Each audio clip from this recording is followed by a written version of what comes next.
La Fédération Handicap International, avec le soutien technique et logistique de la MINUSCA, à travers le service de la lutte anti-mine des Nations Unies, a organisé du 20 au 25 mai 2024 à Bangui un atelier d'évaluation de la préparation et de l'intervention nationale en matière de lutte contre les engins explosifs.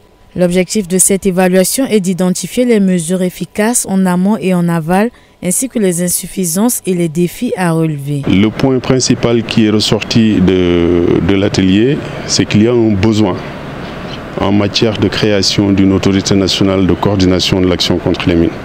Et je pense que le processus il est très avancé en République centrafricaine, notamment avec la création d'un point focal.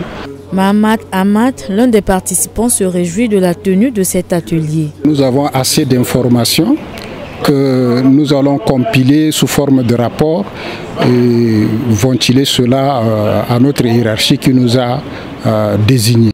Selon le lieutenant-colonel, point focal de la lutte anti-mine en Centrafrique, cet atelier a permis au gouvernement d'élaborer un instrument juridique pour la mise en place de l'autorité nationale. Pour l'instant, il n'y aura pas la mise en place systématique des résultats de cet atelier. Vous savez, comme vous le dites, c'est un long document. Il faut du temps d'abord pour réexploiter afin de vouloir mettre ça en œuvre. Les mines terrestres et autres restes explosifs de guerre constituent un fléau qui continue de faire des victimes civiles. La sensibilisation reste le seul outil pour empêcher la survenance d'accidents.